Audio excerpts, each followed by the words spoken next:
ಸಂಘ ಶತಾಬ್ದಿ ವರ್ಷ ಅಂದರೆ 1925ರಲ್ಲಿ ವಿಜಯದಶಮಿ ದಿನ ಪ್ರಾರಂಭವಾದ ನಮ್ಮ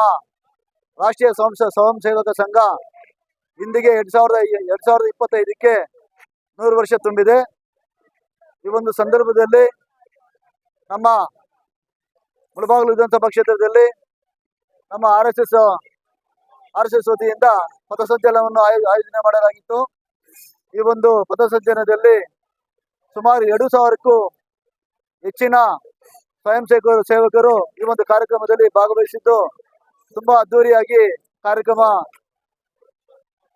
ಜರುಗಿತು, ವಿಶೇಷವಾಗಿ ಜರುಗಿತು. ಈ ಒಂದು ಸಂದರ್ಭದಲ್ಲಿ ನಾನು ಕೂಡ 100ನೇ ವರ್ಷ ಒಂದು ಪಥಸಂಚಲನ ಒಂದು ಕಾರ್ಯಕ್ರಮದಲ್ಲಿ ಭಾಗವಹಿಸುವುದು ನನಗೂ ಒಂದು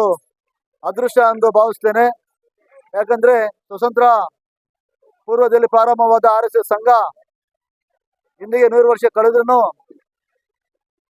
ಅಂದಿನಿಂದ ಇಂದಿವರೆಗೂ ಕೂಡ ಆರ್ ಎಸ್ ಎಸ್ ಪ್ರಪಂಚದ ಒಂದು ದೊಡ್ಡ ಮಟ್ಟದಲ್ಲಿ ಸಮಾಜ ಸೇವೆ ಮಾಡಿರೋ ಸಂಘ ಯಾವುದಾದ್ರು ಅಂದ್ರೆ ಅದು ಆರ್ ಎಸ್ ಎಸ್ ಸಂಘ ಅಂದ್ರೆ ಯಾವುದೇ ರೀತಿ ತಪ್ಪಾಗಲಾರದು ಅಂತ ಭಾವಿಸ್ತೇನೆ. ಯಾಕಂದ್ರೆ 1972ರಲ್ಲಿ ಏನು ನಮ್ಮ ಪಾಕಿಸ್ತಾನ ಮತ್ತು ನಮ್ಮ ಭಾರತ ದೇಶಕ್ಕೆ ಯುದ್ಧ ಆಗುತ್ತೆ, ಆ ಒಂದು ಸಂದರ್ಭದಲ್ಲಿ ನಮ್ಮ ಆರ್ ಎಸ್ ಎಸ್ ಸಂಘ ಆವತ್ತು ನಮ್ಮ ಸೈನಿಕರ ಒಂದು ಪರವಾಗಿ ಆರ್ ಎಸ್ ಸಂಘ ಓಡಾಡಿದ್ದು ಎಲ್ಲರೂ ಕೂಡ ಗೊತ್ತಿರೋಂಥ ವಿಚಾರನೇ. ಶೈಕ್ಷಣಿಕ ವಿಚಾರದಲ್ಲಿ ಇರ್ಬೋದು, ಸಾಮಾಜಿಕ ವಿಚಾರದಲ್ಲಿ ಇರ್ಬೋದು, ಹಾಗೂ ಆರೋಗ್ಯ ವಿಚಾರದಲ್ಲಿ ಇರ್ಬೋದು,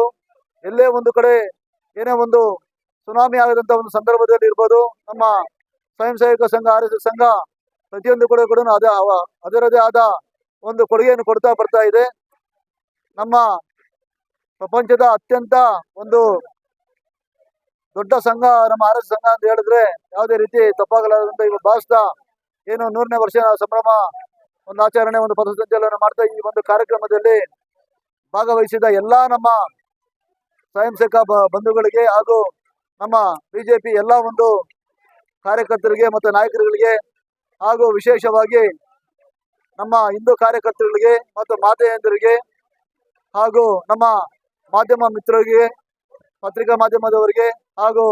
ನಮ್ಮ ಇಷ್ಟೊತ್ತು ನಮಗೆ ಮಧ್ಯಾಹ್ನದಿಂದ ಇದುವರೆಗೂ ನಮಗೆ ಬೆಂಬಲಾಗಿ ನಿಂತು ಯಾವುದೇ ರೀತಿಯಲ್ಲೂ ಕೂಡ ಒಂದು ಗಲಾಟೆ ಆಗ್ತಿರಂಗೆ ನೋಡ್ಕೊಂಡಂತ ನಮ್ಮ ಆರಕ್ಷ ಠಾಣೆ ಅಧಿಕಾರಿಗಳು ಕೂಡ ಈ ಒಂದು ಸಂದರ್ಭದಲ್ಲಿ ನಾನು ಅವರಿಗೆ ಅಭಿನಂದನೆ ಸಲ್ಲಿಸ್ತಾ ಎಲ್ಲರೂ ಕೂಡ ನಾನು ಒಂದು ಈ ಸಂದರ್ಭದಲ್ಲಿ ಒಳ್ಳೆಯದಾಗಲಿ ಎಂದು ಭಾವಿಸ್ತೇನೆ.